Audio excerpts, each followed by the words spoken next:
Planet Earth, hundreds of millions of years in the future. Intergalactic explorers return to their home planet in search of signs of ancient civilizations. They find a planet that has changed beyond recognition. Gone are the familiar continents that we know today. Instead, they find a giant landmass with huge mountain ranges, massive frozen snowfields, and glaciers. The once thriving metropolis they seek has disappeared.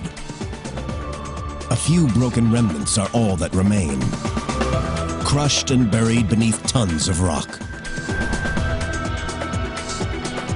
Could this be a future vision of Earth? Naked Science asks, what forces could create such a bleak and barren world? And investigates how the awesome power of colliding continents shapes and reshapes our planet in an endless cycle of construction and destruction.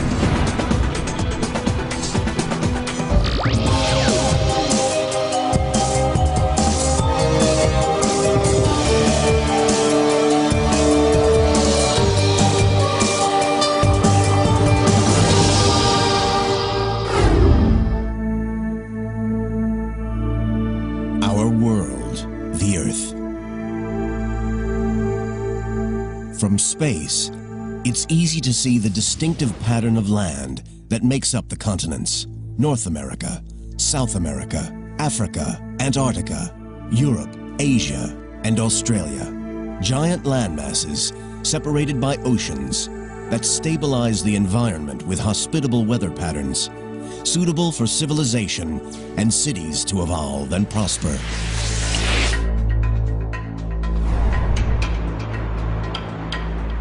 Now imagine our planet ravaged by storm force winds, subjected to extremes of temperature, giant freezes, heat waves, and droughts. A world where cities are crushed and destroyed, where Africa tramples New York underfoot, and London freezes at the North Pole. The geological future of New York is going to be rather traumatic. North America and Europe are going to collide with one another. The world as we know it will be unrecognizable.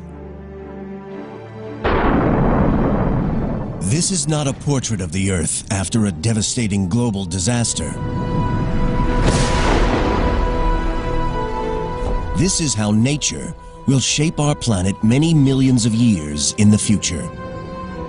This incredible remodeling is just part of a natural cycle that has shaped the Earth for the last 4 billion years, and will continue to do so until the sun finally destroys its surface once and for all. Today, our continents may seem solid, safe, and forever fixed in place, but they are none of those things. These great landmasses are constantly on the move. Speed up the last few billion years, and one can see the continents sailing across the globe. Powerful forces deep within the planet rip the continents apart and then smash them together in an ever-changing cycle of death and rebirth. Oceans disappear, mountains crumble, and rise again. Landmasses form and reform. Colliding continents are the mightiest force on Earth. When we look at the history of planet Earth, we see that it is full of change. Change is part of nature, and this change continues today and will continue into the future.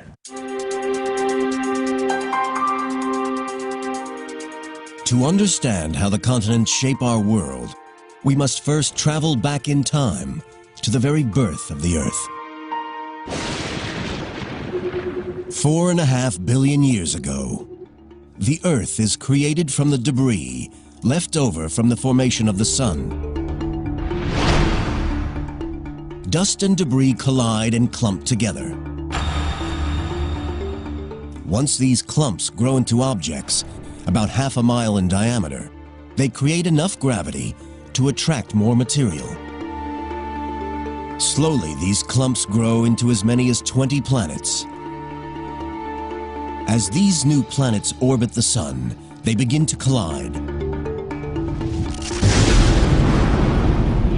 One collision with the planet Theia, which creates the Moon, obliterates the surface of the Earth. The energy from the collision makes the Earth incredibly hot.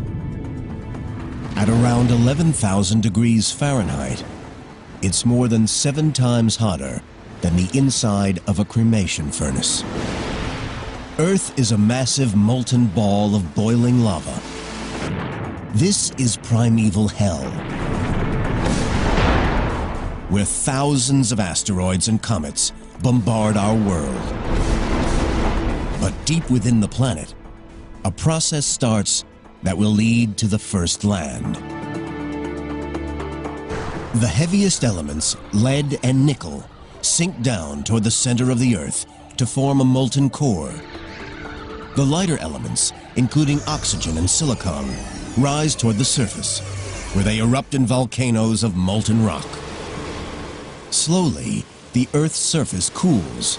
Molten lava solidifies to form patches of crust, the seeds of the first continents.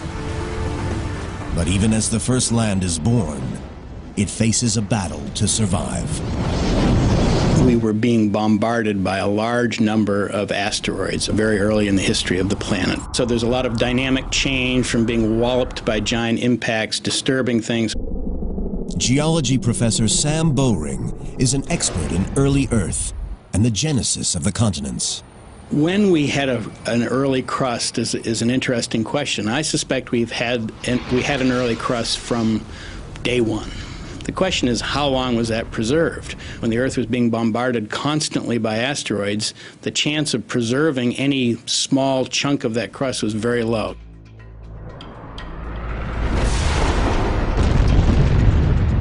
The relentless bombardment destroys the new planet's crust almost as soon as it forms. This recycling of the surface continues for many millions of years. But as the flux of asteroids began to wane, and as the Earth matured a little bit, I suspect the early crust lasted a little bit longer. Eventually, the barrage from asteroid impact slows down. The surface of the Earth continues to cool. But the Earth is missing one vital ingredient: oceans. Where Earth got its water has been a controversial topic over the years. I think most people now think that many meteoritic bodies actually contain quite a lot of water. Water carried by meteors and asteroids may form the oceans that surround the first continents. The Earth, 4.4 billion years ago. Our planet is now 150 million years old, and the first primitive landmasses have formed. They are not like the 7 instantly recognizable continents of today. They are just small rafts of rock floating on the mantle. But now a type of rock appears on the Earth's surface that will form the nucleus of future continents. A rock buoyant enough not to sink into the bowels of the Earth. Granite. In South Africa, in the Kaapvaal region southwest of Johannesburg, geologists examine ancient granite that has survived the ravages of time. These are the ancient remains of what some people consider to be the first true continent. We're looking at the relics, the remnants of the first continental nuclei. This is one of the oldest, but certainly the best preserved continental nucleus in the world. Geologist Alex Kisters studies how granite formed the first continents. The rocks here are so important because they are remarkably well preserved, much better than anywhere on Earth. And that allows us actually to study processes that were involved in the formation of these early crustal rocks. Kisters is collecting samples to date the age of the granite. We're drilling these little rock cores, taking them out, and then sending off that later onto the lab to be dated. Dating rocks is a complex process because over long periods of time, the minerals can break down and reform into new rocks. Scientists look for an ingredient of rock that is tough enough to withstand the test of time. The answer is zircon, a crystal that is made inside molten rock as it solidifies. Even if the rock is destroyed, the zircons are durable enough to survive. Zircon is an incredibly interesting mineral, and it incorporates uranium and excludes lead, and that sets us up to have basically nature's time capsule. To illustrate this process, imagine that this hourglass is a newly formed zircon crystal. Sand in the top represents uranium. The sand in the bottom represents lead. Over millions of years, the uranium in the zircon turns into lead. Measuring the relative proportions of sand in the top and bottom of the glass reveals how much time has passed. Uranium's relentless decay into lead gives us a natural clock. Using this technique, geologists date this granite at 3.5 billion years old. This makes it some of the oldest rock on the planet. These rocks make up a major part of what is known as the Kapval Craton. A craton is an ancient raft of rock, light enough to float on the mantle, and around which a continent will grow. Ancient cratons have also been found in the heart of the Australian and North American continents. The craton here in Kapval in South Africa stretches for 463,000 square miles. It's almost twice the size of Texas. Without granite, the craton and modern continental crust wouldn't exist. Granite forms when minerals in the crust melt, then react with water, cool, and crystallize. Because it is made of lighter minerals, granite is less dense than other rock in the mantle, so it floats on the surface and mixes with other rocks to form rafts of land. The Kapval Craton is not totally built from granite. The oldest rocks here are these amazing pillow lavas exposed along the Kamadi River. 3.5 billion years ago, they form under the sea as lava emerges from an underwater volcanic vent. Upon contact with water, the lava immediately gains a solid crust, which then cracks and oozes additional large blobs called pillows. These rocks are amongst the oldest that we know. It's basically identical to pillow lavas that we see on the recent ocean floor or in settings like Hawaii. The Kamadi pillow lavas begin their life on the ocean floor, but are pushed up out of the sea to form part of a continent. But where did the granite come from? To create it, you need the right mix of minerals. A new theory suggests that life itself may have provided the missing ingredients. It may sound like an outlandish idea, but there's some evidence that living organisms that use photosynthesis appeared around the same time that the continents began to grow, 3.8 billion years ago. Scientists suggest that early organisms, microbes, help speed up the breakdown of rock emerging at the Earth's crust. Over hundreds of thousands of years, this rock breaks down into new minerals, which sink back into the mantle. Deep below the surface, they heat up and form granitic magma. The magma rises into the protocontinent, freezes, and forms huge solid rafts of granite. Now stabilized, the craton begins to grow, forming new baby continents. But cratons are not the only factors at work. More powerful forces are building up deep within the planet. Forces that have the power to rip apart landmasses and smash them together, changing the face of the planet forever.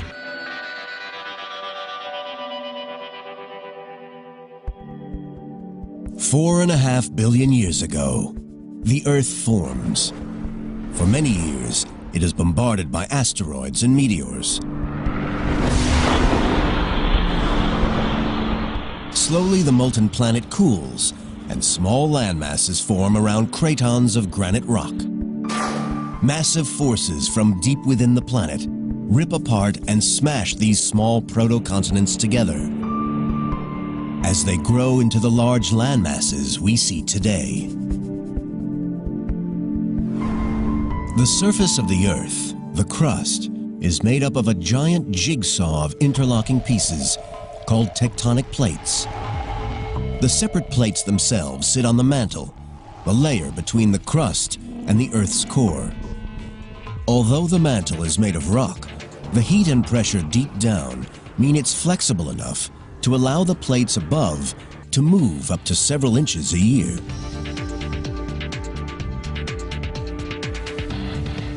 Evidence for the theory of continental drift was first proposed in 1912 by German scientist Alfred Wegener. He noticed that identical fossils were discovered oceans away from each other.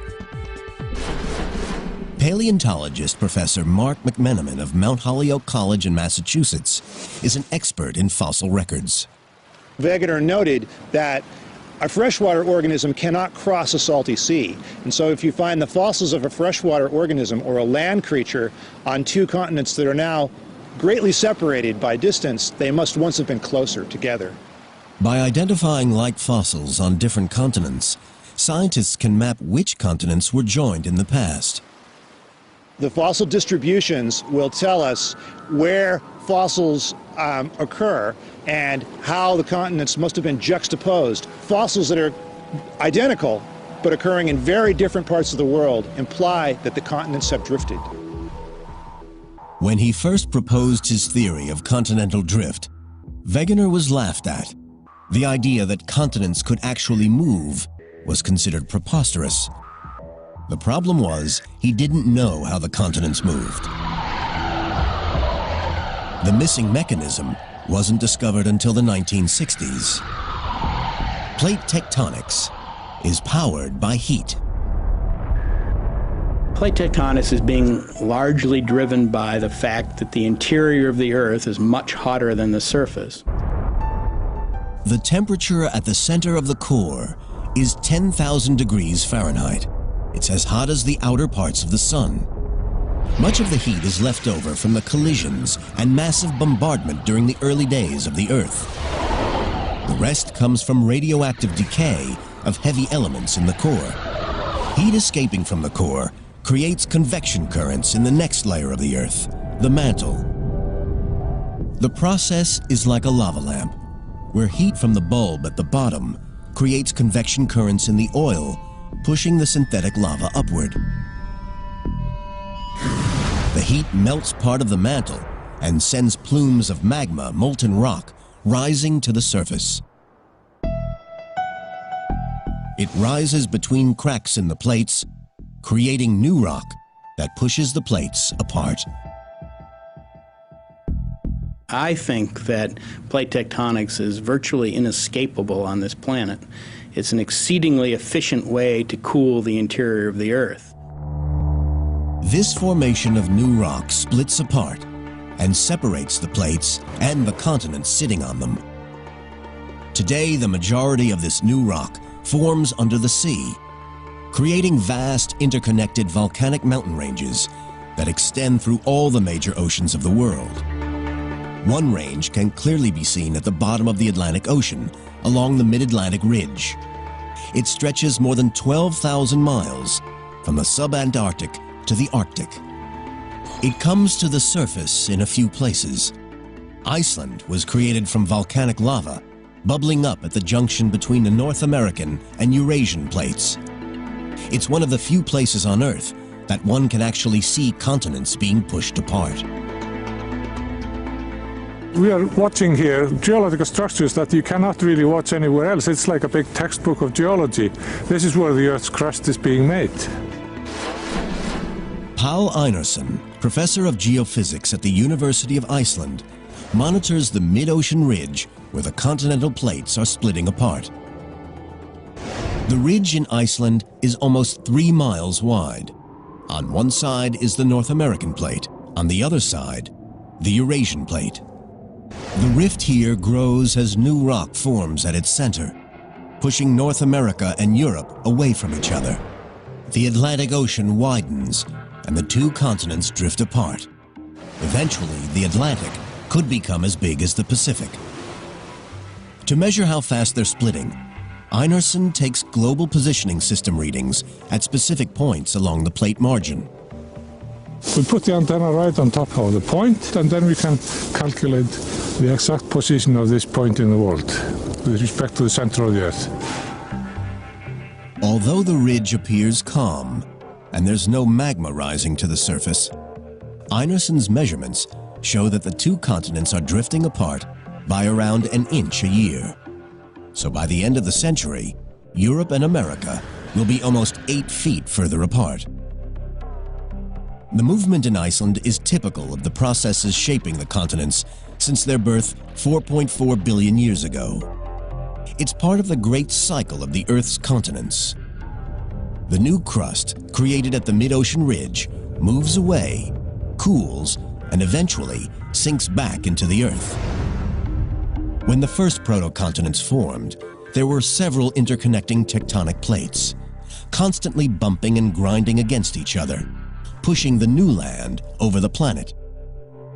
Today, the Earth has over a dozen plates, some colliding together, some moving apart. They are powerful enough to move a continent the size of North America over 3,000 miles in 200 million years. That's 15 miles every million years. The Earth, 3.4 billion years ago, and plate tectonics pushes the proto-continents together. They combine to form ever larger tracts of land. Scientists suggest that cratons combine with other cratons to form a supercontinent, a huge continuous stretch of land. It's called Valbara. Scientists are unsure of its exact shape or size, as only a few pieces, like the craton in South Africa, still remain. But Valbara's days are numbered. A rising plume of heat is growing beneath it. It's about to rip the world's first supercontinent into pieces.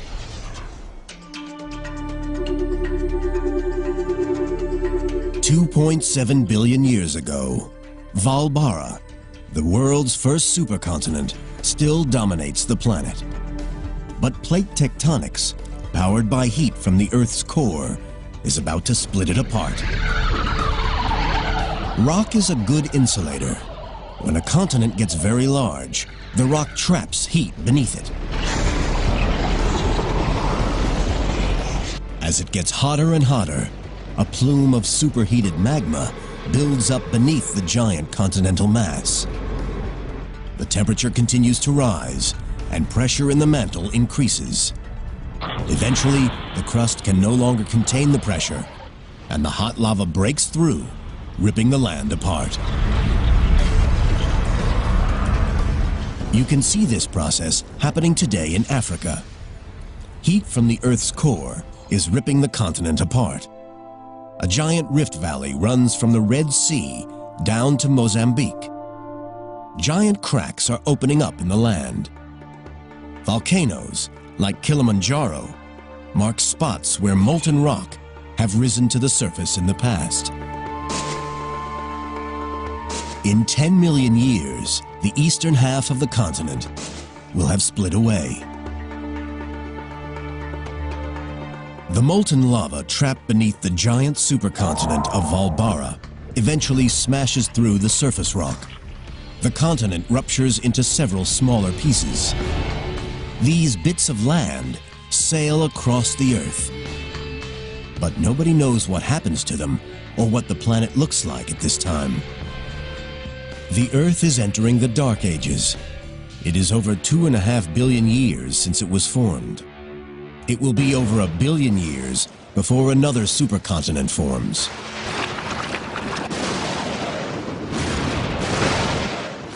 The Earth is entering a deadly cycle of destruction and rebirth.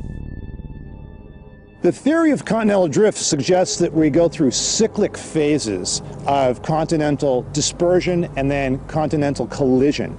And the continents then seem to move apart from one another and then collide with one another over maybe 100 million year or more time scale. When a large continent splits apart, the separate pieces travel away from each other, pushed by the creation of new land at the ridge between plates. Because the Earth has a constant surface area, the same amount of land created must be absorbed into the Earth. This process happens at subduction zones at the junctions of plates. At a subduction zone, crust dives down into the mantle to be melted to form new rock. When the plate subducts into the Earth, it brings two pieces of land together. When they collide, a new supercontinent starts to form. It is now 1.1 billion years ago on our timeline, and the next known supercontinent has formed. Its name is Rodinia, and it holds almost all of the continental rock on the surface of the Earth. Still, no one knows exactly what it looked like, but at its heart is an area that will eventually become North America. 350 million years later, the cycle of annihilation and creation starts again as the buildup of heat beneath the surface of the Earth tears Rodinia apart. When Rodinia splits, it forms several smaller continents that for millions of years drift apart and then drift back together again to form Gondwana, a supercontinent in the southern hemisphere. Eventually, after several hundred million years, Gondwana slowly splits apart. Plate tectonics pushed the land back together to create the world's last supercontinent. It's a huge landmass known as Pangaea. All the continents we know today are here, joined together. Geologists are able to plot the continents' relative positions because 350 million years ago, there are numerous species on Earth, each living in distinct regions. This specimen that I have right here is the first trilobite that was ever described from what is now the United States. It is exactly the same type of trilobite that occurs on the other side of the Atlantic Ocean in North Africa. So we know then that the trilobites in the old and new worlds must have been close together because they're so closely related. The fossil records show that North America and Europe rest next to one another. The land where New York now sits is next to Morocco in North Africa. The Atlantic Ocean does not exist. The east coast of South America nestles against the western coast of Africa, while Australia, India, and Antarctica are joined to the southeast of Africa. If we want to look at a picture of the world 250 million years ago, we're going to look at a world in which a four-footed creature could walk from one end of this landmass to the other. Pangaea is one giant continuous landmass. It not only makes the world look very different, it also has a dramatic effect on climate. Because much of the land is located far from the sea, the climate of the interior changes radically from season to season. It gets very hot in the summertime and extremely cold in the winter. You don't have the moderating influence of the ocean that we have today. So it's a very different world, and it's a world that in some ways is harsher and less hospitable, at least to life on land. It's thought that the climate change caused by Pangaea's formation may have played a role in one of the largest mass extinctions on Earth. This event, known as the Permo-Triassic mass extinction, wipes out about 90% of all life on Earth. It's been called the mother of all mass extinctions. I would consider that the formation of Pangaea, with its climate worsening effects, to be a contributing factor, however, and not the sole cause of the mass extinction. 250 million years ago, and the supercontinent of Pangaea is breaking up. The continents we know and recognize today begin to take shape. Over the next tens of millions of years, South America drifts away from Africa, North America away from Europe, Australia splits off from Antarctica, and heads north to warmer climes. The positions of our continents are becoming familiar, although their distinguishable features are not. The world's vast mountain ranges, the Alps and Himalayas, and its great valleys, like the Grand Canyon, are yet to form. They will emerge out of one of the biggest battles in nature, the battle between colliding continents.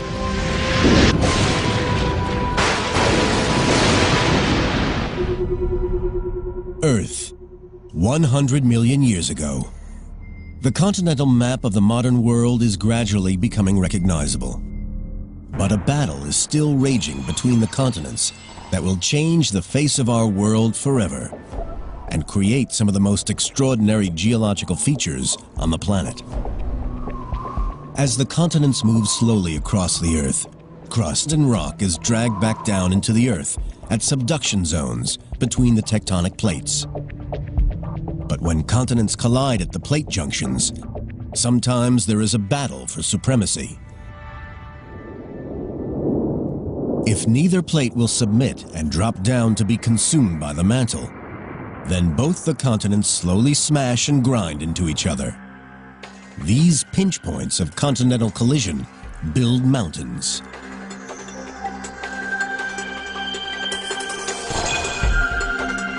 The Alps are the largest mountain range in Europe.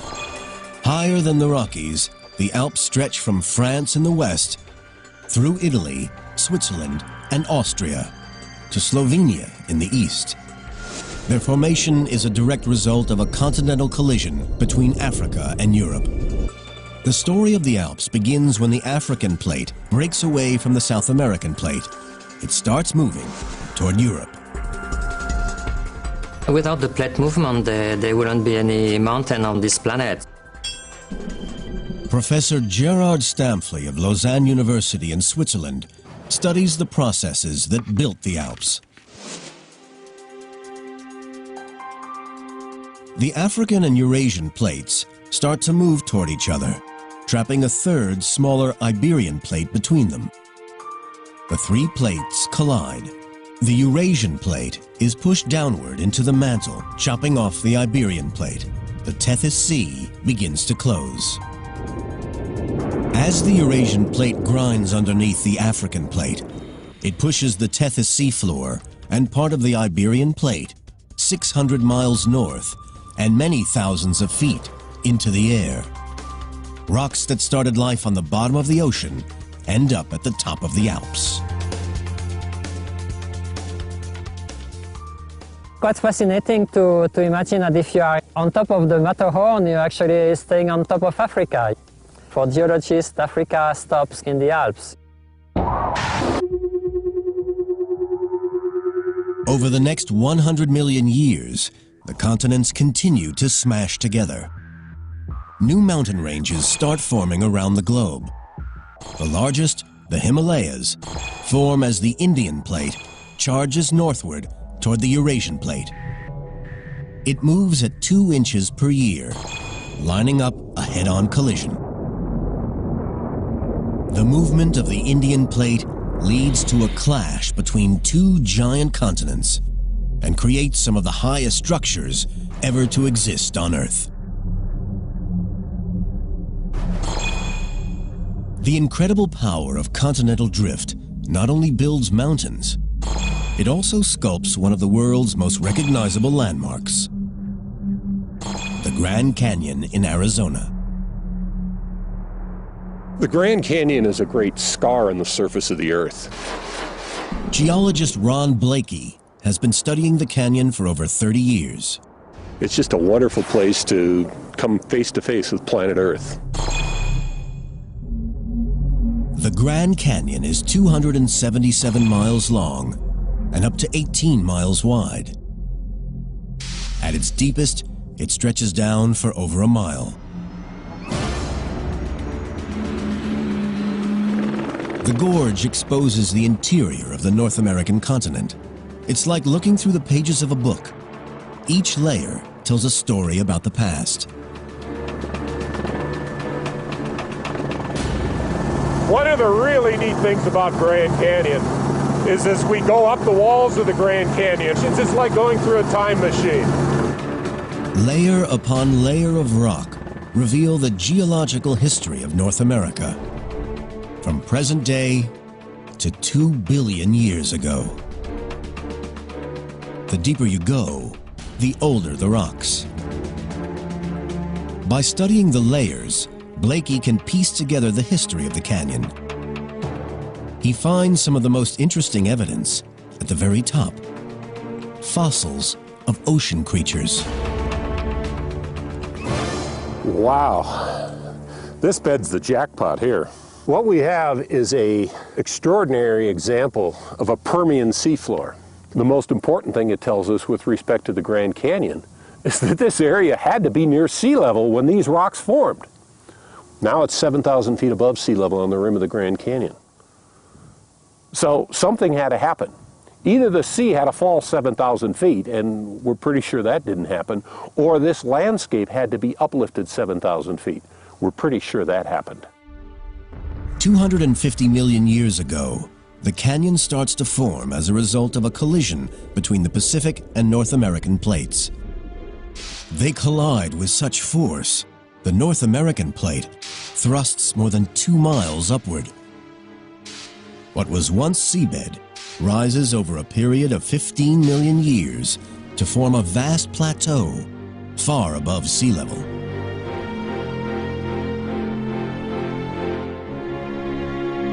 It stays that way for millions of years until it is transformed by water erosion.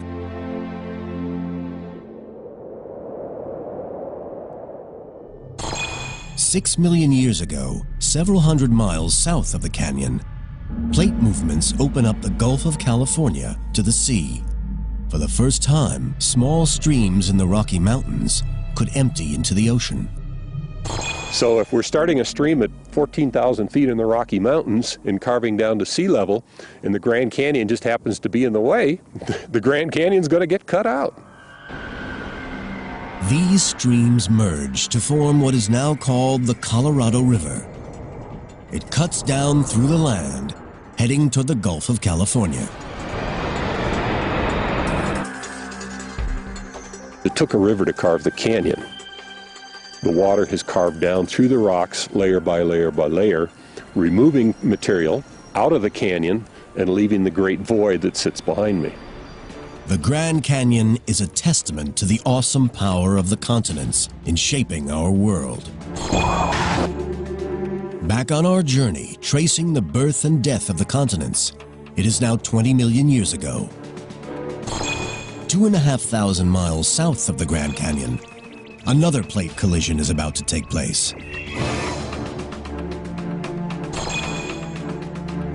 The map of the modern world is almost complete.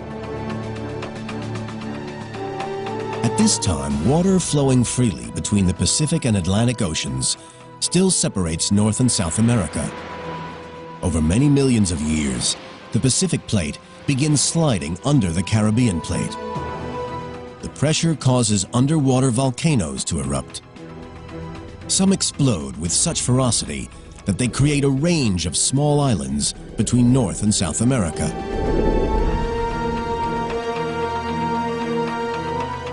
Over the next 17 million years, ocean currents deposit sediment in gaps between these new islands. Gradually, the sediment builds up and compresses to form land bridges between the islands. 3 million years ago, the Isthmus of Panama, a narrow strip of land, finally joins North and South America. It separates the Pacific and Atlantic Oceans. The flow of water between the two stops, and ocean currents must take new routes. This causes yet another change in the climate of our planet. It changes the movement of warm seas around the globe, disrupting weather patterns, possibly pushing the planet into an ice age. Many species are wiped out. The continents as we know them today are formed, creating the nice, hospitable environment for human civilization to evolve and thrive on planet Earth. But how long will it last? The forces that power plate tectonics are still active and will tear our continents apart once again. They will build a new world, one that may trigger another mass extinction and push humanity to the brink of annihilation.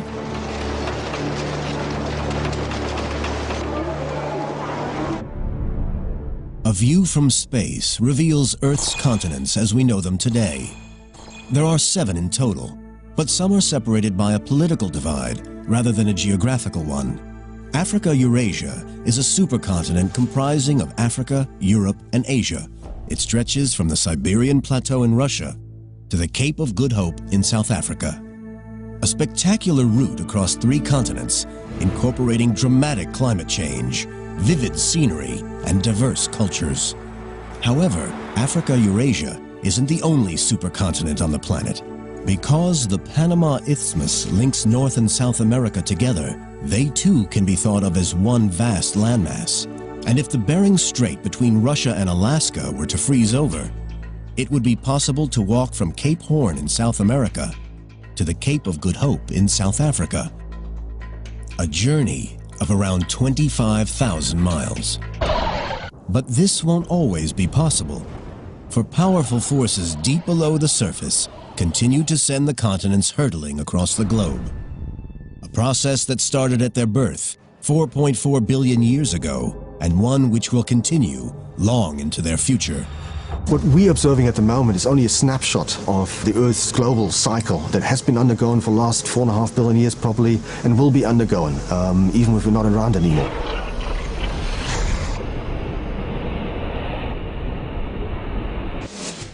The global continental cycle has another impact on our world. It causes many natural disasters. Plate movement creates stress points, which lead to volcanic eruptions. As continents split apart, instability at the plate junctions causes earthquakes that rip apart whole communities.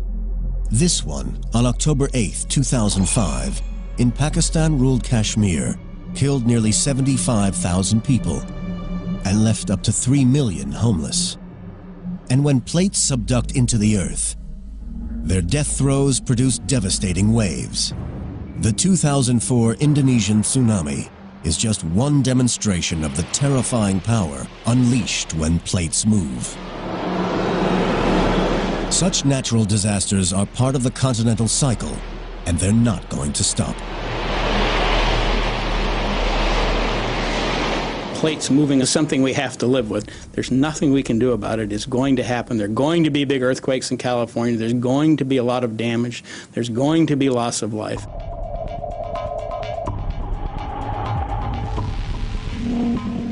In recent years, it seems as though natural disasters, powered by the movement of the continents, have been on the rise.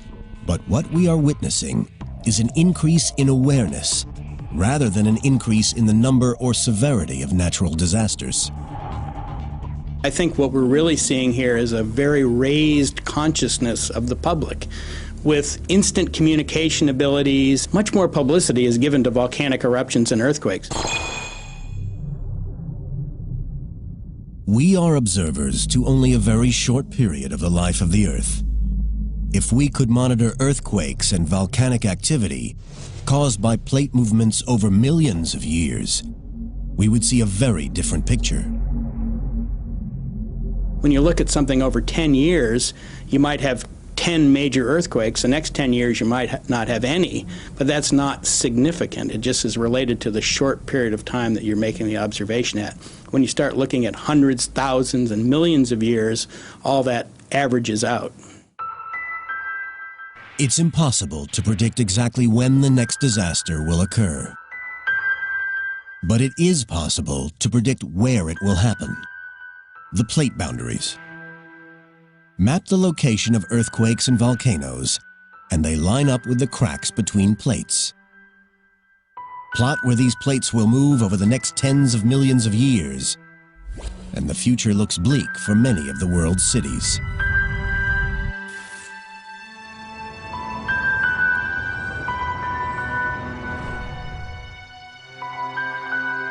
So what will our world look like in the future? 50 million years from now, the Atlantic Ocean will widen, pushing New York further away from North Africa. Meanwhile, in the southern hemisphere, Australia will be on a collision course with Southeast Asia, and in Europe, Africa will head north, closing the Mediterranean Sea. A new mountain range will form where Italy and Greece once stood. Known as the Mediterranean Mountains, they will be as big as the Himalayas, extending from Spain across southern Europe, through the Middle East, and into Asia. 100 million years in the future, and the power of continental movements will render the surface of the Earth unrecognizable. The Atlantic Ocean will continue to widen, but a subduction zone will form along its western shoreline. The first sign of it can be seen today in the Caribbean, the Puerto Rico Trench. This trench will grow north and south along the east coast of North and South America. This vast subduction zone will consume the Atlantic Ocean, dragging Europe and Africa back toward the Americas. 250 million years in the future, intergalactic explorers returning to their home planet will find a world very different to the one in their records. There will no longer be 7 continents, but one gigantic landmass containing most of the land on Earth. They could find it a barren, frozen world. The explorers search for the remains of our cities, but when Europe and America collide, any cities along the coastlines will be gradually destroyed. The geological future of New York is going to be rather traumatic. In the long term, New York is going to be at the site of a continental collision. North America and Europe are going to collide with one another and produce a distinctive suite of rocks which will eventually be crumpled between the two continents as they collide. New York and its neighbors will be crushed and buried beneath the surface, leaving no more than a few remains. In the future, geologists will be able to find remains of New York City trapped in the rocks themselves, either buildings or plastic bottles or old autos and their parts. All of these things will be incorporated into the fossil record and will be recognizable to a future geologist who knows what she or he is looking for.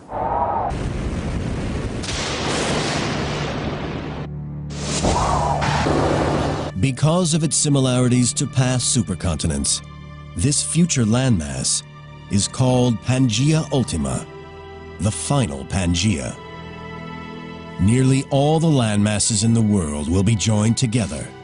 Pangaea Ultima will probably experience climate extremes, freezing winters and scorching summers. This deadly weather could have devastating effects on all life on Earth. The implications for the human race are interesting to speculate about. Certainly, the disposition of the continents over time will affect Earth's climate, and that will in turn have an influence on which organisms survive, which go extinct, and could be a factor in future mass extinctions. The world we know is inching slowly toward its own destruction. The processes that shape the surface of the Earth are never going to change. We're going to have earthquakes, we're going to have volcanoes, we're going to have tsunamis and hurricanes, regardless of whether humans inhabit the planet. And so the planet will always be here, probably. Plate tectonics will operate for the foreseeable few 100 million years. The question is whether humans will be here to witness it or not. But even Pangaea Ultima might not be the end of the story. The forces that created it may eventually rip it apart and start the cycle of death and rebirth again. But by then, the impact of colliding continents could have been too much for our species. With our cities destroyed and the climate severe, we may have already left our planet in search of a safer home.